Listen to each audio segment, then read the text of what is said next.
What's good? Man, Sound Times, what's up? What is up, Sound Times? Sound Times, I'll read every comment you post. Everyone. No, I read them, man. I definitely read them. It's a lot to read comments and keep keep everyone's attention. Confused as I thought both he and the wife read the comments. She is in the chat all the time. She reads them all the time. I read them. I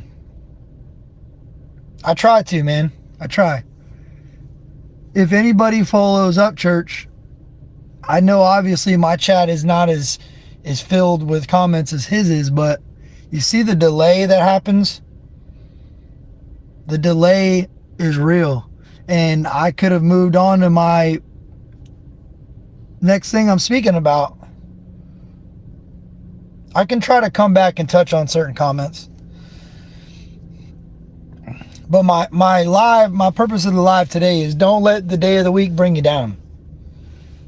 I always think about that. Like, who invented Monday, Tuesday, Wednesday? Like, why does Monday, if you came with the same energy you come on Fridays, on Mondays, your week would go great.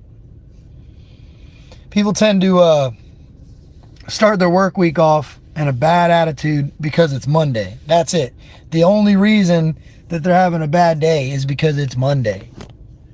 Oh, having a bad day, it's Monday. You know what I mean? Good spot to mount this thing, but yeah. So Mondays suck, but look at it positive. Try to be positive about it. You got more rest than you normally get. Or maybe not. You know, Saturday and Sunday you slept in a little bit. Monday morning it's time to get up, man. It's time to get back into routine. It's all about a routine. A lot of people that suffer with mental health illness, bipolar, anxiety, depression, ADHD, if you get on a routine, it will change that. It will correct that. Maybe not, it won't make it perfect, but it'll correct that. Oh man, y'all were about to be real mad. I didn't see none of these comments. Okay, there we go.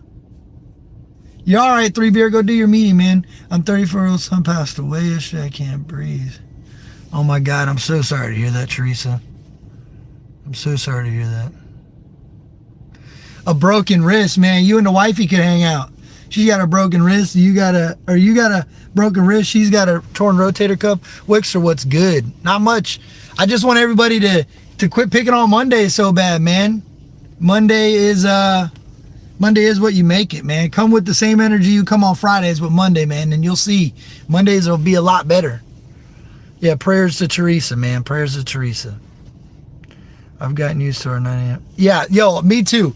Me too. I wasn't going to go live today because I was like, man, what I go live and talk about today?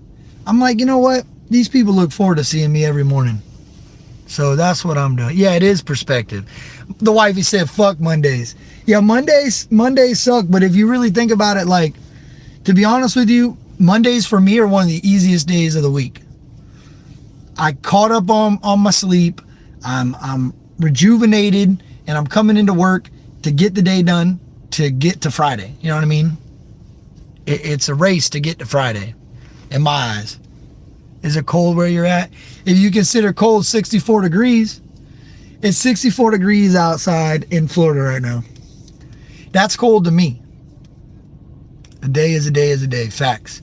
A day is a day is a day. Why are you sticking up for Mondays? Because, man, Mondays, look, my mom used to have Mondays off. My mom still has Mondays off to this day. So all through high school and stuff, Mondays were brutal. Mondays were brutal. They really were.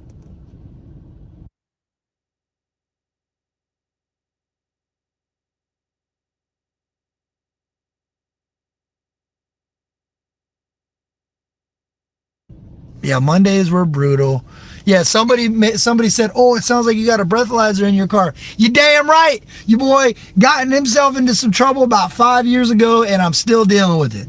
Don't drink and drive. This month, actually, next Monday, this thing will be gone out of this thing. I cannot wait. What state am I in? I'm in Florida. In Florida.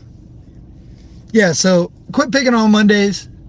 Quit making the excuse that Mondays are why you're having a bad day. If the day of the week makes you have a bad day, you're in trouble. You are in trouble. The day of the week should not determine your mood, should not determine your attitude, should not determine how you treat other people. Woohoo, next Monday. Yeah, next Monday, this thing will be gone. Hey, Wixer, I appreciate you, dog. I think we got a super chat. Hey, Wixer, that's what's up, man. I appreciate you. You make your day go how you decide. Yeah, you really do. Wixer said, here, you have a good day, dog. I would have had a good day regardless, but I appreciate you, Wixer. I really do. Yes, because you have to pay for those things to be put into your vehicle, Antigua. What does that mean?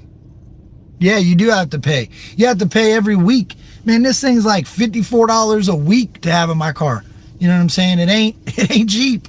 It ain't cheap, and it sucks. I hate this thing, especially no, I don't. I take it back. I feel like, and people aren't going to agree with this, but I feel like all steering wheels should have it on a sensor on the steering wheel. I really believe that. That if you're driving and your alcohol level is increasing, that your vehicle starts to go into like a shutdown mode. Yeah, $54 a week.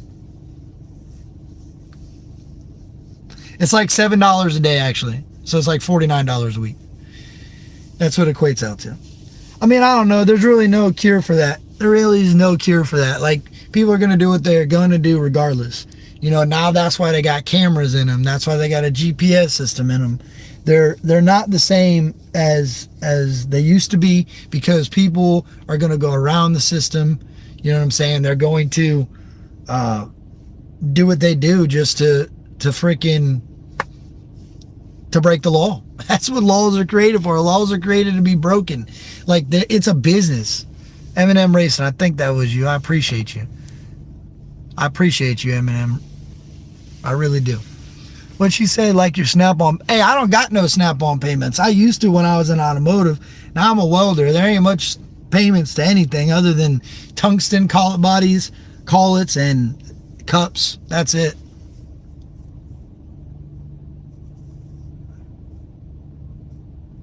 Free but expensive advertising you can only get on this channel. Yeah. I'll say this, man. Don't drink and drive. It ain't worth it.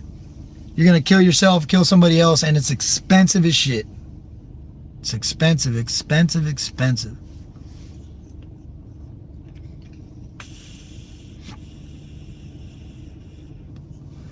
The old one, it was called the sex toy, because it would tell you blow louder, hum louder, blow harder, blow softer. Like, it spoke to you on how to blow it. You know what I mean? Like, I hate to say it like that, but that's exactly what it said. This one is an idiot. This thing, when it goes off again, I'll show you. This thing's stupid. This thing don't know what it's talking about. It's telling me that I missed the retest when I didn't miss the retest, when I blew in it, when the wind blew in the window and blew up. It's a nightmare. I'll say that. Yeah, I don't want to buy tools. That was part of that. When I was in automotive, man, I didn't like that. I thought that was crazy that you might buy one wrench for a Honda that you're never going to use on any other vehicle. You know what I'm saying? It sucks. Yeah, it was a sex toy, man. That thing would say, ooh, blow louder. Ooh, hum harder. Ooh, hum softer. Like, it stopped while you're going, and it spoke to you on how to do it. It was kind of weird. It didn't, and it's really weird because, see this display? Look, check this out. See this display? They expect you to blow in this display and blow in this thing and read this display. It's hard, dude. And they'll say, don't bend your neck. Don't do this. Don't do that. Sit up straight. Like, yo, I'm trying to drive down the road, man. What? Mercedes. BMW is a word. What is BMW? Oh, yeah, I know. BMW is bad about that. BMW is bad about that. We need a video. I'll give you a video when this thing goes off, which it should be going off any second now. About 10 minutes after I start the car, and then every 20 minutes. Yo, there ain't no, you shouldn't be ashamed of some shit that you did. You know what I mean? When you, I wasn't going to share it. I wasn't going to even talk about it because it was almost to the point where it was out of my car. But people have been asking in the chat, yo, what's that in the background? That sounds like a breathalyzer. Well, you're absolutely correct. That's exactly what it is. Is exactly what it is. And, you know, I was like real ashamed about it when it first went down. And like sometimes when people would see me with it, I'd be ashamed with it. I appreciate you, Laura. I live in Spring Hill, Florida, right outside of Tampa. And I would get like real ashamed about it. And, yo, why? I wasn't ashamed to drink and drive. I wasn't ashamed to get drunk and go get in my car and jeopardize my life or other people's life. So why not? What happens when you crash? Well, technically, you're not supposed to blow in it while you're driving. It wants you to pull over. It gives you 5 minutes to pull over to the side of the road and blow in it. You have a friend in Pasco? Yeah, I work in Pasco, so. You hear it. He goes off screen and Cappy fixes it. What? What?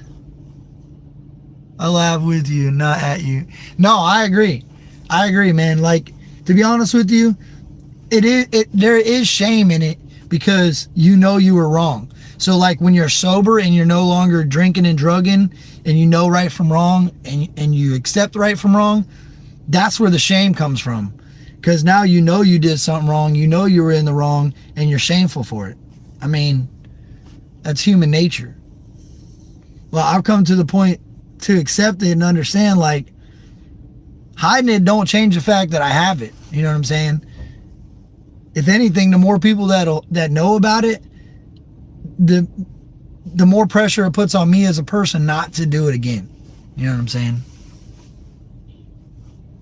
No, I agree. Bree, I agree. Without what I went through in my life, I would be, who knows where I would be. I've said it for a long time. I feel like the people that have already failed in life early on are a little bit better off. I know what can happen to my life. I know what my choices, like I know that if I make the choices that I used to make, where it will take me. Homeless, broke, no friends, no job, like I know those things. There's people that don't understand that. There's people that will go home tonight, get wasted, and lose their job tomorrow, and they're going to blame everybody else. Everybody else. They're not going to accept responsibility for what they've done. You know, how's it go? Imperfect is perfect if you ask someone like us. Like, I feel like that's true.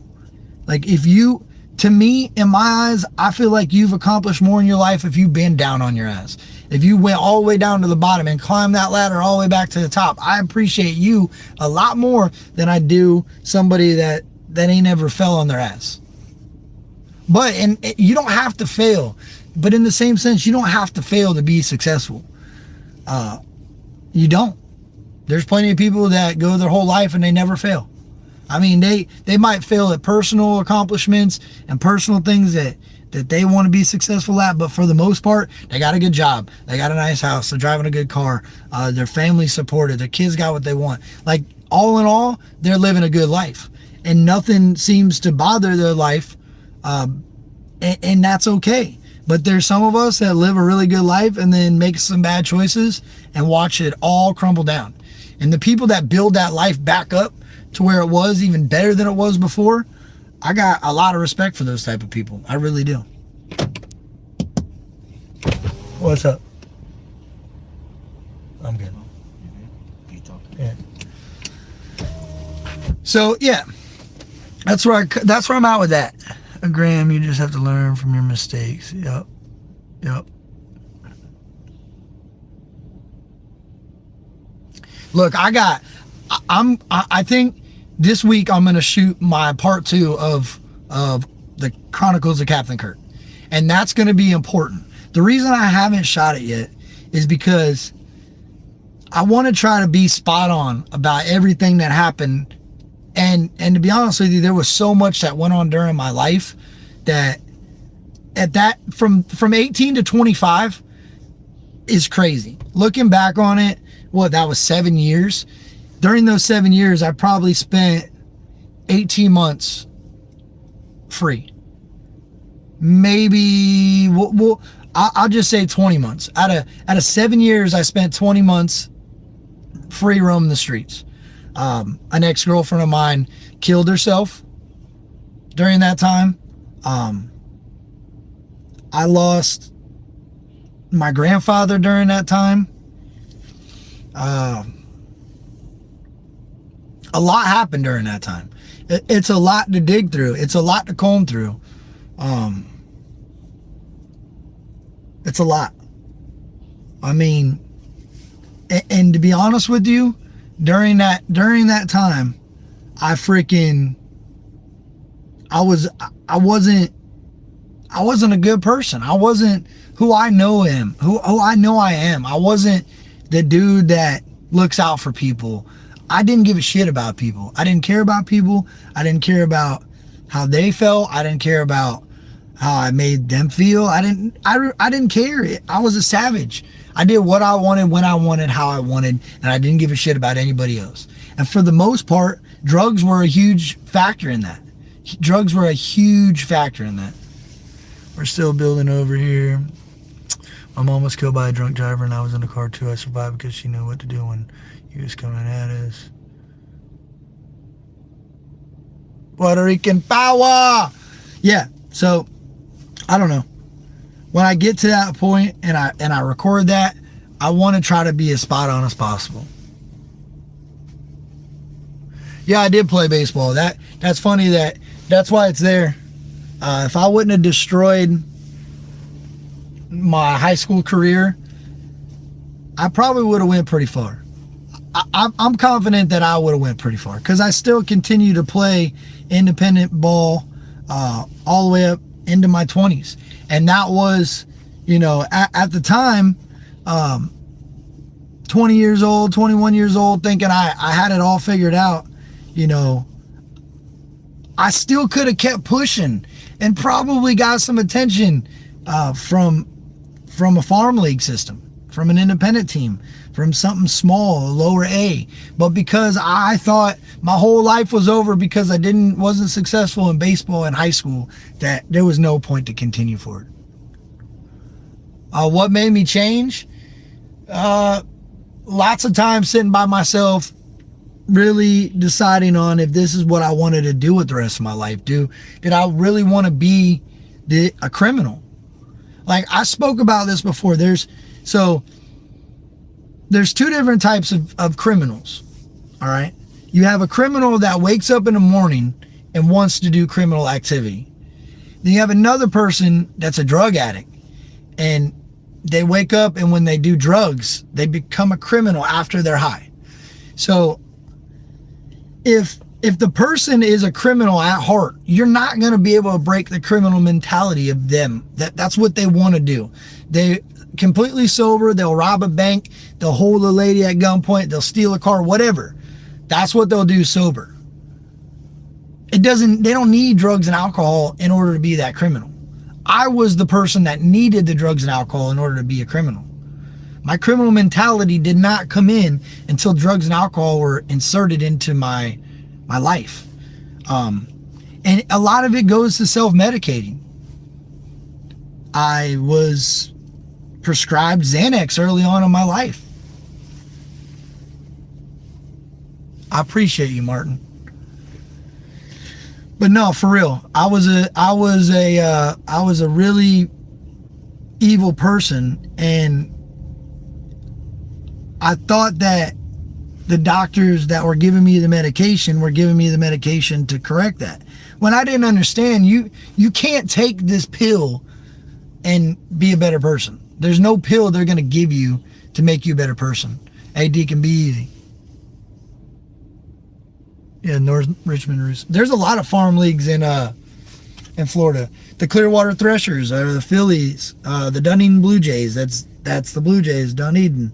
The Tampa Tarpons. It goes on and on and on. But anyway, so if I had to understand that I had to want to change, I had to want to be a better person. You know what I mean? I had to be someone that wanted to do good in my community and wanted to be a good person. Nobody could give me a pill or medicine and say, oh, here you go, Kurt, now you're a good person. It didn't work like that. I had a counselor at a rehab that I lived in straight up tell me, you're a good dude, but you don't want to be a good dude. He used to beat that shit into my head all the time. Larry, I'll never forget Larry. Larry knew how to shake me up. He said, you're gonna fail. You're gonna fail. I'm like, the hell are you talking about, dude? You don't know me. You're gonna fail. And he knew that type of drive to me was gonna, at that moment in my life, I was gonna do everything in my power to prove that guy wrong. Prove him wrong. And I did. Larry was a huge, like, people don't understand. I went through so many counselors, so many people trying to get me right, trying to get me to do the right thing. And I didn't want to do the right thing. I didn't want to change. I didn't want to do this. I didn't want to do that. Oh, damn. It wasn't the counselors. It was me. It was me. It was me. Yeah, my kids did help. When I met my fiance, she had 2 kids. I was a stepdad immediately happened. It happened right away. And I love those kids.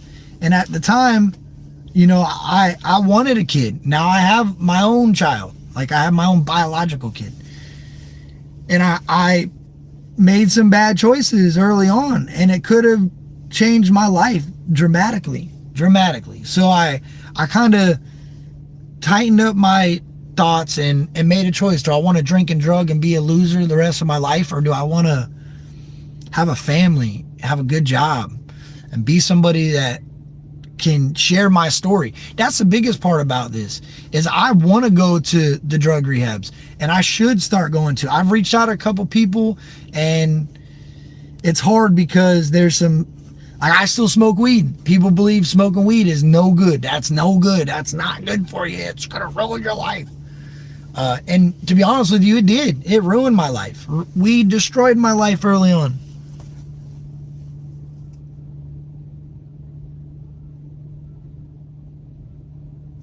I don't know what that just said. Something about men treating women horrible.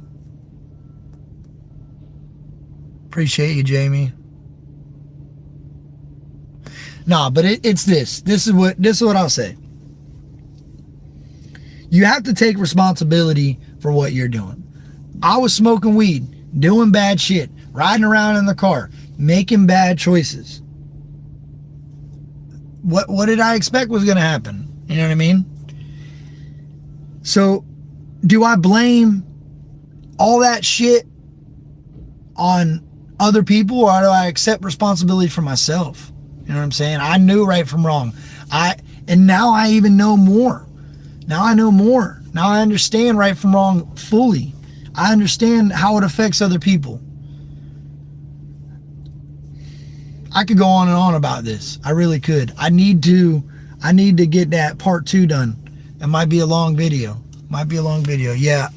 Powerful message. We need part 2 and however many it takes. Yeah, 4 minutes. Yeah, I know. I appreciate you, man. Yeah, but for real. Weed is one of the best underutilized medicines there are on the earth, in my opinion. I feel like weed was put here for clarity, to be honest with you. I sometimes I could be so irritated and so stressed out about one situation that I can't focus on anything else. And weed is the only thing that'll bring me back into my own, back to center. It will get me back to where I need to go. I mean, you could overdo it and be back on the couch. Yeah, that medical card, that medical card will help you, man. What's good, Cortez?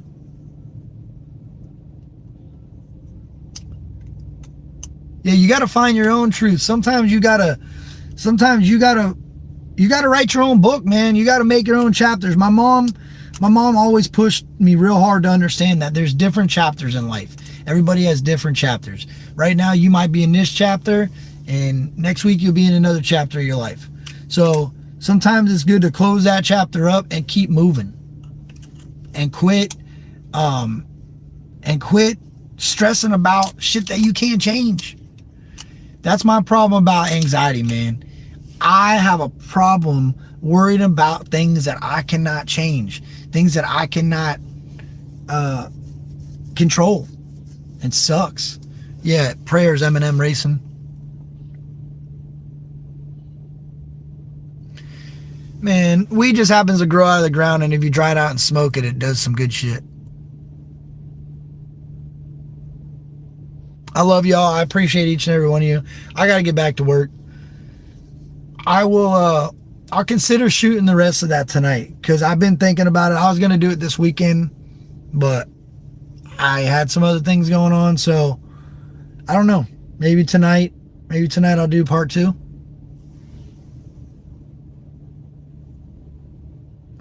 Hey, I'll tell you this real quick, Slim. They're just going to ask you. You can hit me up on Instagram and I'll give you more information, but they're just going to ask you. They're going to ask you if you have a Snap card. That's it.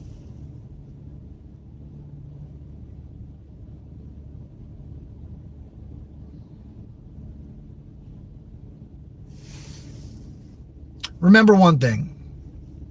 All day long, I want you to take accountability for what you do, and that's it. Don't worry about what other people do. Worry about what you do, and make sure you're doing everything you can to have a good day and to make sure you're not upsetting anybody else. And that's it. Remember, self-inventory is important. Respect is real important. Respecting yourself is the most important thing. I love each and every one of y'all. And remember, be nice to one another.